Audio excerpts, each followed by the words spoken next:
I'm gonna start the process on a manual swap from an 02 GT. Going from an automatic to a manual. I've got a TR 3650 I pulled out of it was a 03 GT. Got the clutch, flywheel, wiring harness, drive shaft, the spacer plate.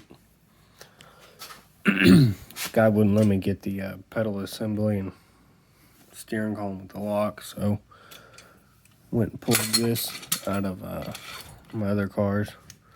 It's a 96, which from what I've read, the only difference is that I think it's this one right here is a pin on the new edges. Unlike the SNs, it's just bolts all the way around, so I have to knock the pin out of the car, I'm guessing. Probably have to take off all this plastic and stuff and put the Pat's ring or whatever in that one. Might just leave the column I have in there. The clutch cable, and somewhere around here I've got the adjuster.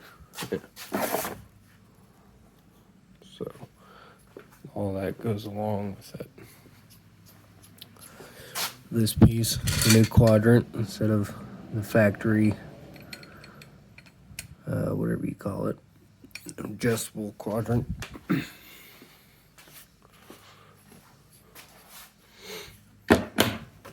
New pilot bearings, throwout bearing over there on the clutch fork. Did run into some issues though. I had to pull the exhaust off, and in the process I snapped all the bolts to the header, or headers, both of them. You can't see that. Don't have a flashlight either, but they are. You can see those. They're both snapped, both sides. So I've got a new set of headers on the way. So I had to drop the subframe to get those. Get the starter pulled. Most of the exhaust out. So this will be an in-depth video. Got the most of the bell housing bolts out. Still got the ones up top. And waiting on a buddy to come help me get this beast out, because I'm not going to be able to do that by myself. Got all the O2s unhooked. I'm going to pop a few sensors, plug wires off, and the trans cooler lines. So I'm going to have to drain that. And then I'm going to undo these 4 bolts to get that out. I'm going to have to undo this brace of some sort also to get that out. And from what I've read online,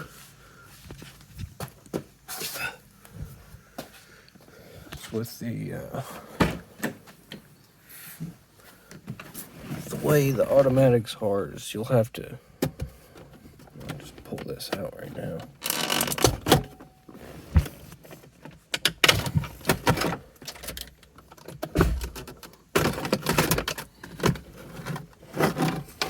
There's a little clip right here. Just push that and pull. Hard to do with one hand.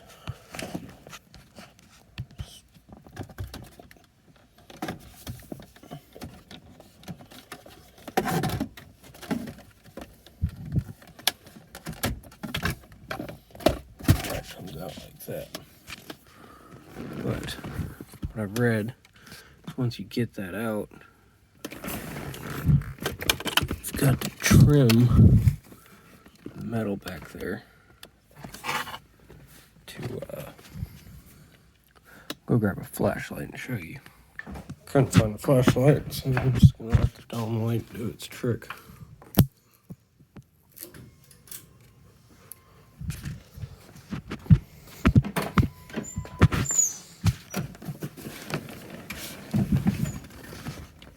That's better.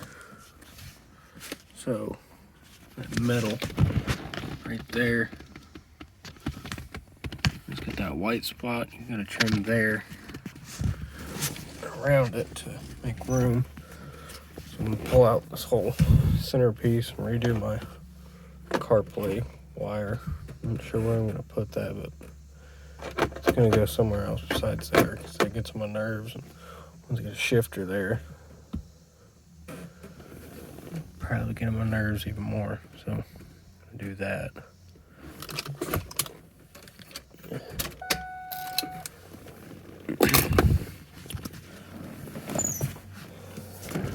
And I think that'll be all. This first part is just a introductory of the things you'll need. You definitely need a drive shaft, possibly new exhaust. I got this catless H pipe, so I'm gonna put that in. Not sure if this will clear 3650. I don't see why it wouldn't, but I'm gonna do that anyways. You can probably get away with your stock steering column because there's a cable that locks this mechanism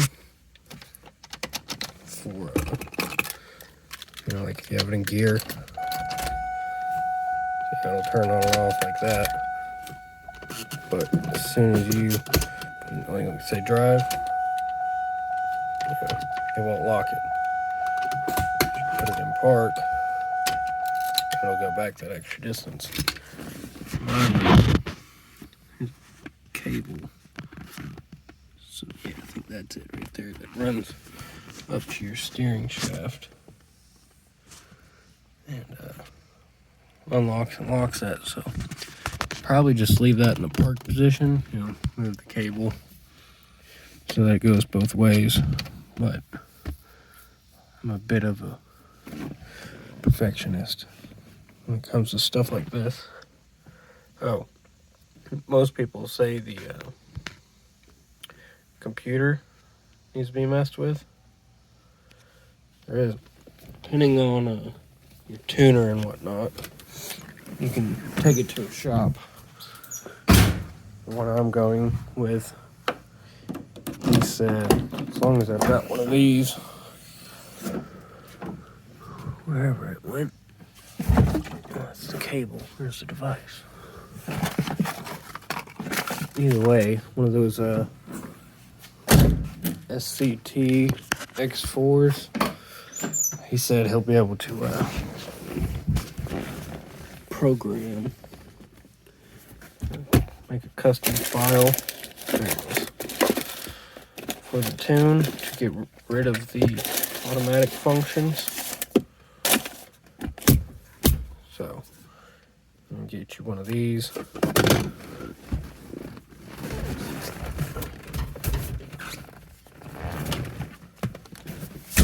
I did plug into your OBD down here. And you'll take your cable at the top. It's got like an HDMI for data transfer or whatever it does. Plug that in. And then it'll boot up. If you're gonna do anything, you want your key on, but it'll give you all those options.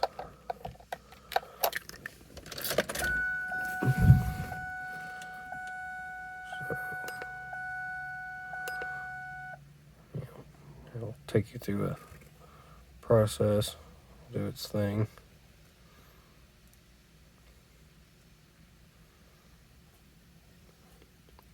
And I do have the 4.6 valve, so that's that. But pretty sure he's gonna upload a custom tune file through the port, whichever one he uses.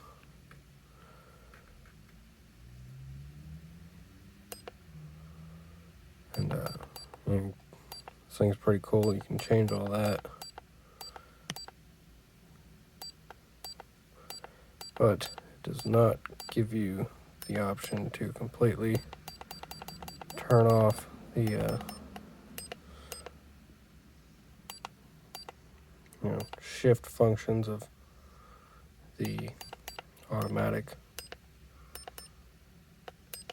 So he's going to upload a custom tune file. He said he'd only charge me like $200 to do this,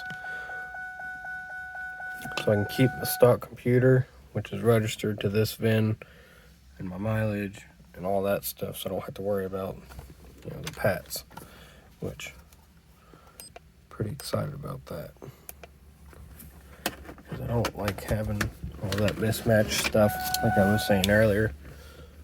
Pretty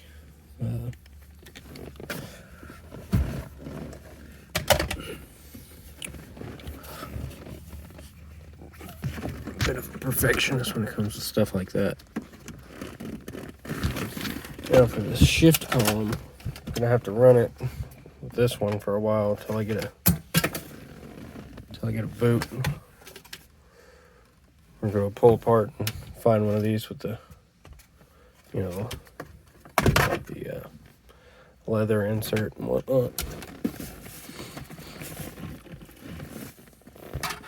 Oh, and this is another big important thing you don't want to forget when you do this swap is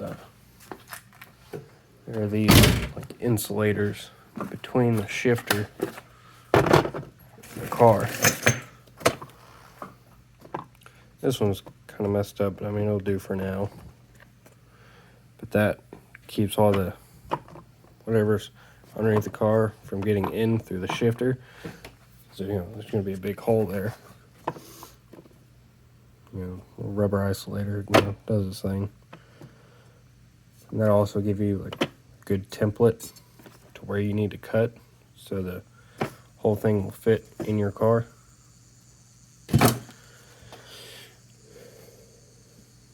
Of course, you're going to need all of your hardware. I got this from the guy that I pulled that transmission from his car. I also got the tuner from him too.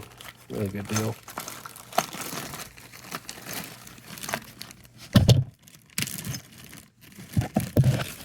So you're going to need your bell housing. You're going to need your drive shaft bolts. You can probably reuse your stock ones from the automatic, but yeah, you need the pressure plate bolts. Got the flywheel in here somewhere.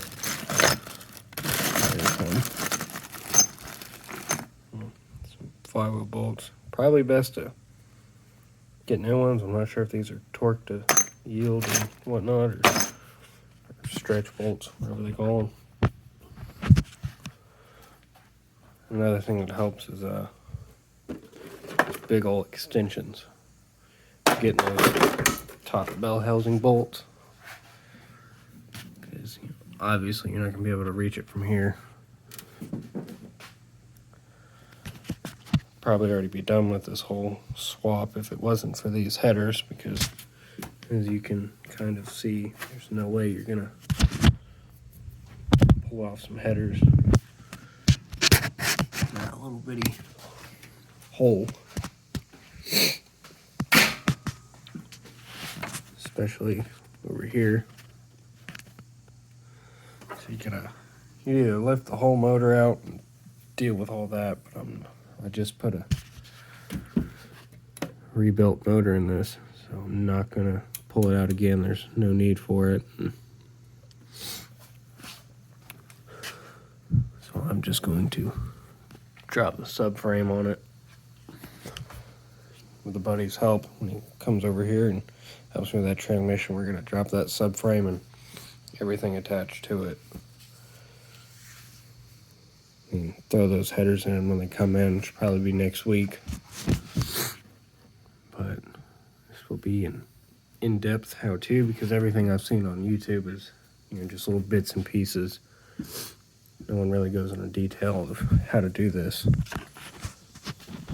I mean, it is pretty straightforward. You know, pull the old transmission out, put this in, and whatnot. But something that I found pretty cool on the new edges, unlike the old SNs, is where your clutch goes in, it's already cut out. So I'm going to find a new spot to run my sub wires. I mean, for the time being, it'll be alright. I actually blew my sub yesterday, and it's just chilling up there, doing its little thing. Not shit. But yeah, that's pretty much the gist of it.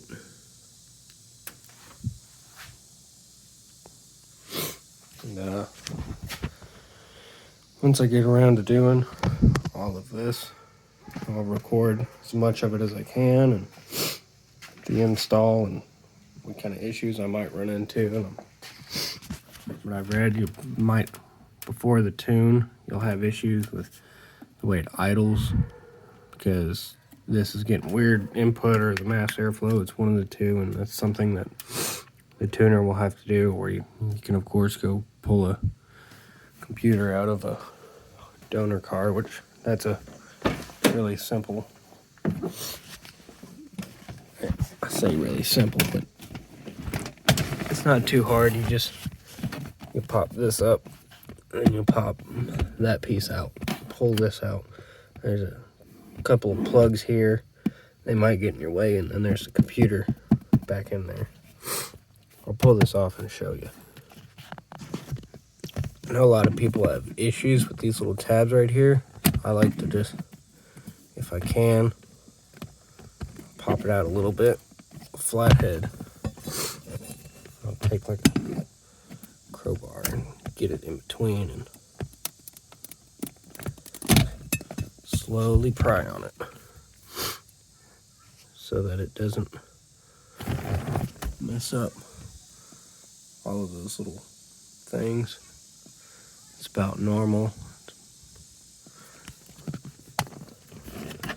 And this, lift it up a little bit, grab this from this like bottom corner, pull.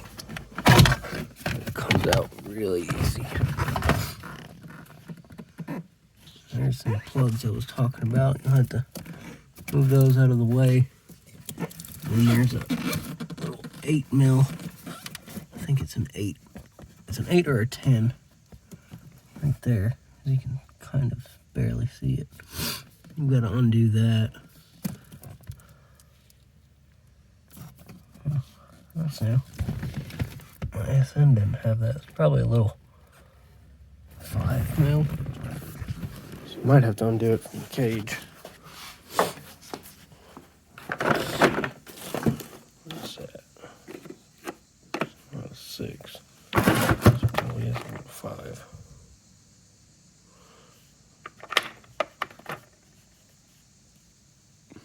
There's a 5.5. Let's try that.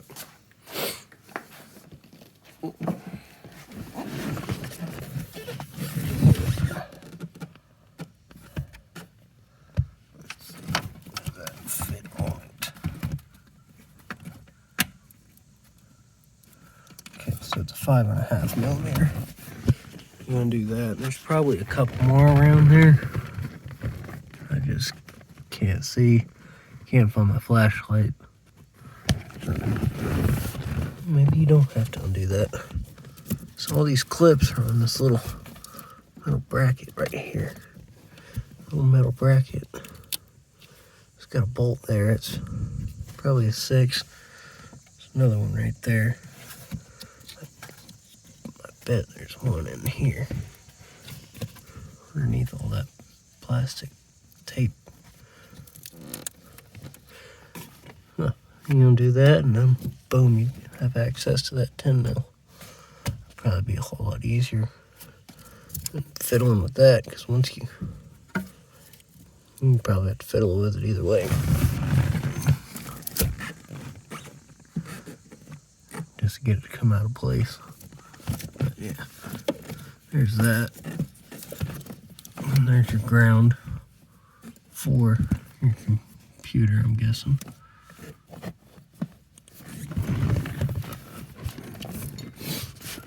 Put that back on since I don't need to get in there for this swap.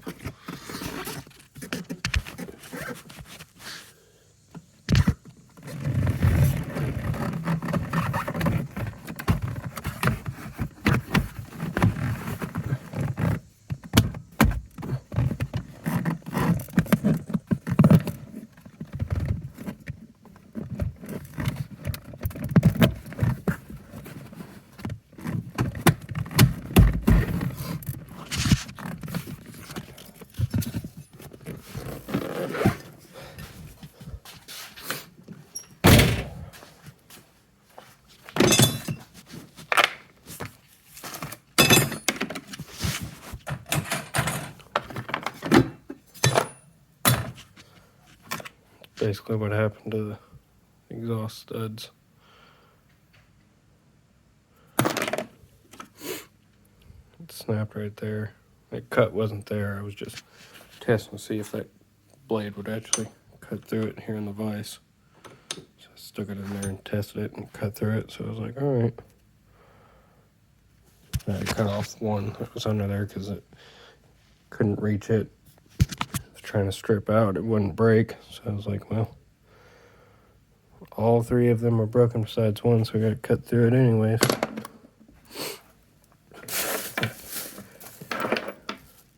Here's the hardware for that steering column.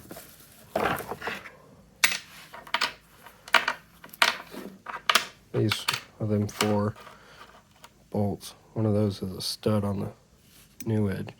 This is one that holds like the top of it in place. I think I can get the stud on video.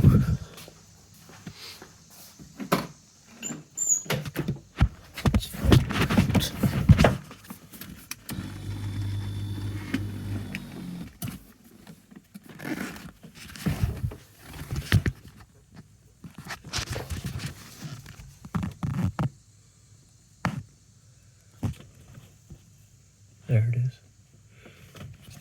See how that was a stud? No, the rest of them are bolts. Up there somewhere is that one weird bolt that I had, but I had to undo all those bolts, undo all the connections here, rear brakes and whatnot. Someone messed with the brake sensor.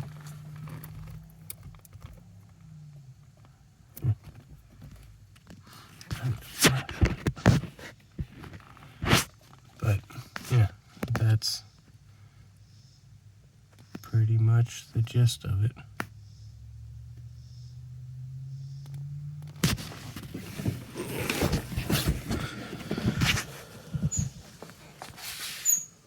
So the next few videos will be me pulling out that center console and cutting out that piece. We'll be doing the brake pedal, steering column, making decisions on that. Pulling out the transmission, of course, putting in the new one. There probably won't be a whole lot of footage or even pictures of the transmission coming out because the thing's going to be a beast and it's going to want to leak everywhere. And it's going to be a pain in the butt trying to do all that. So probably just gonna get it before we get under there and after. Maybe a short clip of taking a bolt out or something. Try and get the whole putting that in. Can definitely get this on video, the flywheel and clutch. That shouldn't be an issue at all. Same with this, the H pipe. I don't think I'm going to include that because it's just an H pipe. It's pretty simple. You know, 2 bolts there, 2 bolts there, O2 sensors. Oh, that's another thing I got with that trade, or not trade, but whenever I bought this transmission, the guy also had some O2 extenders. He just bought them. He used them for a couple of weeks. His car started smoking. His piston rings went bad, so he decided just to part the car out. Was going to get some long tubes from him, but after doing some research, doing long tubes, it's you gotta drop the subframe and pull out the headers every time you want to do a clutch or maintenance like that, which just sounds like a waste of time to me. There's something else. Oh, yeah. Some synchro mesh. I've heard good things about this instead of the Dexron or Mercon, whatever they use for the automatic over here. Because that's what they recommend, is putting the automatic transmission fluid in the manual. But I've heard people have had much better results with the Pennzoil synchro mesh or the, what is it, Chevrolet synchro mesh that they make. It's a Chevy brand or something, or a GM, I'm guessing. Yeah, that'll sum it up for today.